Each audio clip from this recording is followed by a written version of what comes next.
José le prend sans problème, sans rencontrer cette barrière électrique qui empêchait Gézanne de rejoindre son fils. Les deux femmes quittent l'appartement, ipso facto.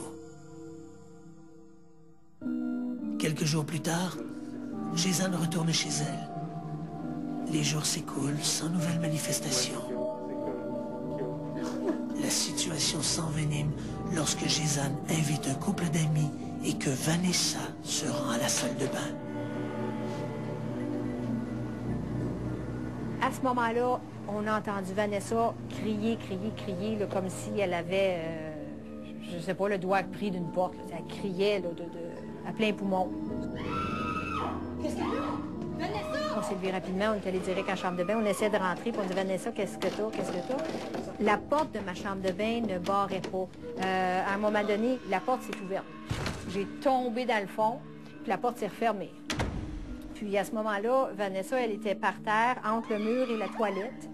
Puis elle faisait juste regarder le ventilateur. Elle tremblait comme une feuille. C'était évident qu'elle était traumatisée, beaucoup, là, profondément.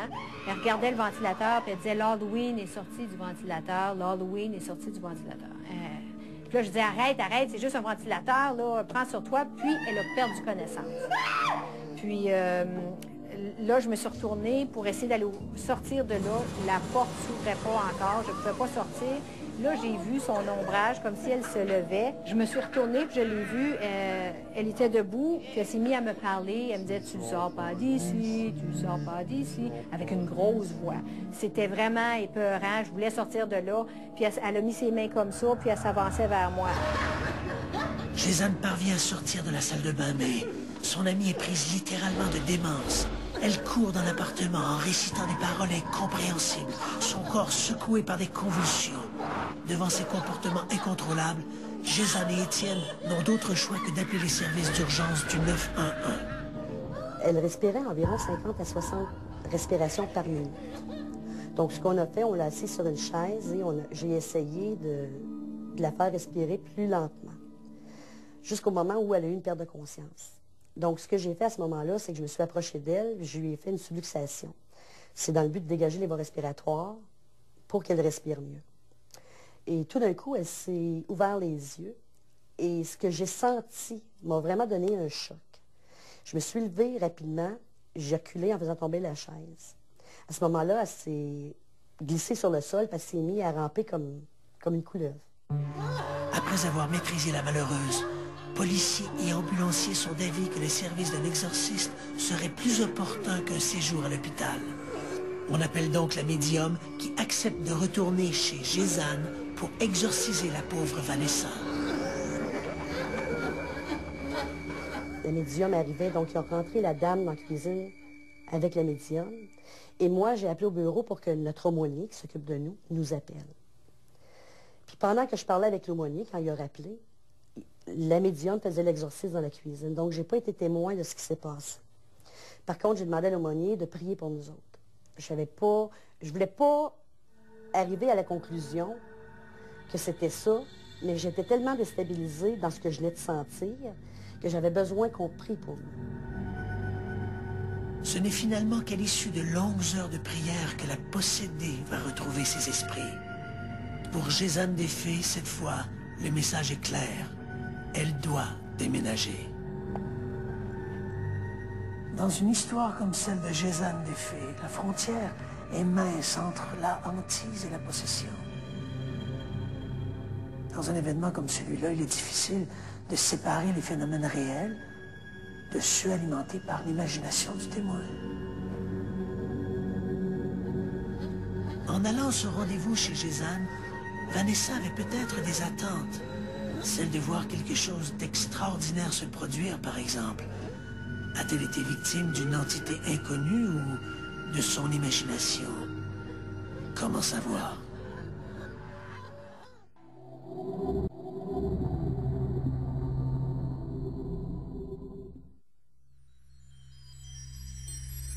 En 1996, après un accouchement difficile, Annick Laprade n'a qu'un souhait, voir sa fille. Mais son allégresse est sur le point de se transformer en un incroyable cauchemar. Au premier contact de Marie-Claude à la naissance, Marie-Claude pleurait beaucoup, beaucoup, beaucoup.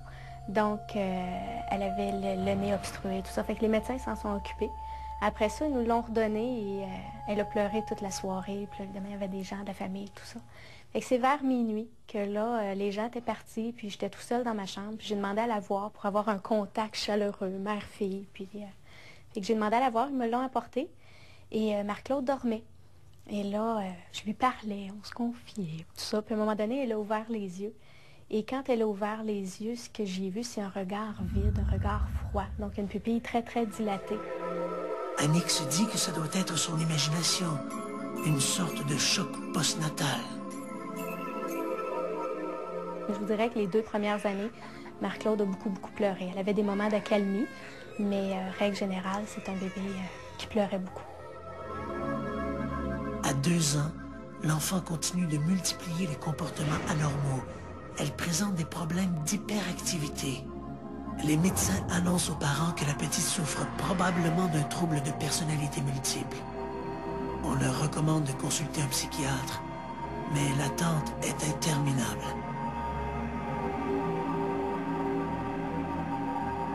Puis à un moment donné, Marie-Claude s'est lancée à la poursuite de son frère. Puis on voyait que visiblement, là, elle voulait lui faire mal. Donc, je l'ai enfermée dans sa chambre. Puis on entendait des coups, vraiment. On entendait bing, bang, bang. Puis j'essayais de tenir la porte fermée. Puis à un moment donné, ça s'est calmé. Puis habituellement, quand c'était plus calme, ça voulait dire que Marie-Claude était tombée dans une période de repos ou de sommeil parce que les crises provoquaient une période de sommeil par la suite. Quand j'ai ouvert la porte, Marie-Claude était assise face au mur et elle ne dormait pas. Elle dessinait avec son sang sur les murs. Et elle a tourné sa tête, elle nous a regardés et elle s'est mise à rire. Donc, ma fille n'était pas revenue à elle à ce moment-là. À défaut de la médecine, Annick Laprade se tourne vers une ostéopathe de sa connaissance. On a fait 8 mois de traitement en ostéopathie avec Marie-Claude et on a vu une bonne différence, mais les crises persistaient. Donc, elle m'a à nouveau demandé si j'étais ouverte d'esprit. Elle connaissait quelqu'un du nom de Michael, un intervenant au niveau énergétique qui pouvait peut-être nous aider. Donc, on a pris rendez-vous avec Michael parce que nous n'avions rien à perdre à l'époque. On était encore sur la liste d'attente en psychiatrie. Lorsqu'on a rencontré Michael pour la première fois, j'étais avec Marie-Claude. Donc, il l'a observé, il lui a posé des questions. Et c'est là qu'il m'a dit qu'il y avait 2 entités dans le champ vibratoire de Marie-Claude. Donc, il nous a proposé de procéder à une libération de ces entités-là et à une incarnation de l'âme de Marie-Claude. Donc, évidemment, on est un petit peu sur le choc d'avoir un tel diagnostic, si on peut employer le mot diagnostic. Mais je me suis dit, j'ai rien à perdre. C'était pas des médicaments, c'était rien qui pouvait être nocif pour la santé de Marie-Claude. Je me suis dit, je vais essayer. On organise un rituel de libération durant lequel Michael récite des prières et ordonne aux entités de quitter le corps de l'enfant. À un moment donné, Michael a ordonné aux entités de quitter le champ vibratoire de Marie-Claude, de quitter. Et ce que j'ai senti, c'est un courant passer à travers moi. Ça a duré environ, je vous dirais peut-être 1 ou 2 secondes. C'était très, très rapide, mais c'est comme si on recevait une brique. Les poumons étaient oppressés, puis une difficulté à respirer. À ce moment-là, j'étais paniquée un peu. Fait que j'ai regardé Michael, et Michael était déjà face à moi. Puis, il a à nouveau demandé aux entités de quitter, et ça s'est fait là, dans l'immédiat. Quand je suis revenue à moi, dans le sens que j'ai repris mes émotions, et non pas sous forme de perte de conscience, j'ai regardé, puis Marie-Claude était tout trempe, elle était trempe, elle avait les joues rouges, là. Mais elle était tellement paisible, là, tellement bien. Du jour au lendemain, les comportements de la petite Marie-Claude se transforment. Elle est maintenant plus calme et ses excès de colère ont disparu. Pour Annick Laprade, il n'y a aucun doute que sa fille a bel et bien été libérée d'entités malfaisantes qui cherchaient à habiter son corps. L'histoire d'Annick Laprade est elle aussi étonnante. La victime étant un poupon, difficile de l'accuser d'avoir imaginé ses symptômes. L'approche de la jeune mère est tout à fait surprenante. Elle a préféré s'en remettre à une technique alternative qui s'est révélée tout à fait efficace. Une approche spirituelle plutôt qu'une approche médicale. Voilà un débat tout à fait intéressant.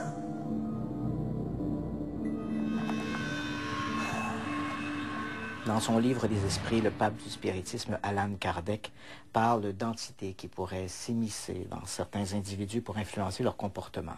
Kardec ne parle pas de possession pure et dure, mais il parle ici de formes de parasites de l'esprit.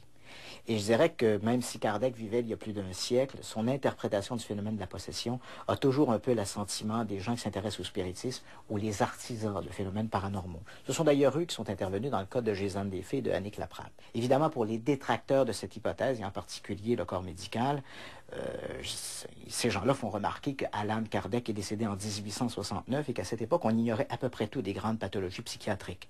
Croire que des esprits peuvent comme ça prendre possession d'un individu et influencer ses comportements, c'est pour eux retourner à l'âge des ténèbres. Et évidemment, aucune personne de cette élite médicale oserait se faire l'apôtre d'une telle hypothèse. Et pourtant, c'est un peu faux parce que de plus en plus, je dirais depuis quelques années maintenant, on a de plus en plus de gens, de thérapeutes, qui acceptent ouvertement cette hypothèse de la possession comme étant une possible alternative à des comportements, des problèmes de comportement. Adam Crabtree, un des plus éminents psychothérapeutes de Toronto, est aussi d'avis que des esprits désincarnés peuvent être responsables de certains troubles du comportement. Dans son livre Multiple Men, Crabtree présente plusieurs cas qu'il a lui-même traités et qui échappent au traditionnel diagnostic psychiatrique. L'un des cas est celui d'une jeune femme qui se disait possédée par l'esprit d'une entité inconnue. Sous hypnose, Crabtree a pu s'entretenir avec cet invraisemblable locataire. J'ai parlé avec cette personne et il s'est avéré que c'était une présence mâle et que cette présence prétendait être son père qui était décédé. Pourtant, il était assez catégorique avec le fait qu'il n'était pas mort, que oui, il était là avec sa fille et c'était très bien ainsi. Quand je lui ai fait remarquer qu'il intervenait indûment dans sa vie, il n'a pas été troublé du tout et ne voyait rien de mal à cette situation. Alors, comme je ne savais trop comment amener cette présence à prendre conscience de la situation, je lui ai demandé d'essayer de prendre conscience de son corps. Et quand il l'a fait, il est devenu conscient d'être dans un corps de femme, ce qui l'a profondément troublé. Et c'est à ce moment que nous avons pu commencer à travailler.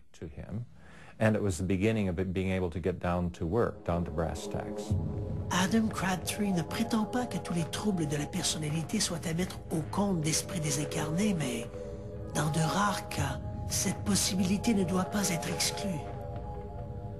Des approches comme celle de Crabtree restent encore marginales, mais les résultats positifs qu'elles ont eus sur les patients ne peuvent pas être simplement attribués à un effet placebo. Pas plus que dans le cas de Gézanne des Fées ou d'Annick Laprade, où, là encore, une approche qualifiée d'ésotérique a donné des résultats spectaculaires.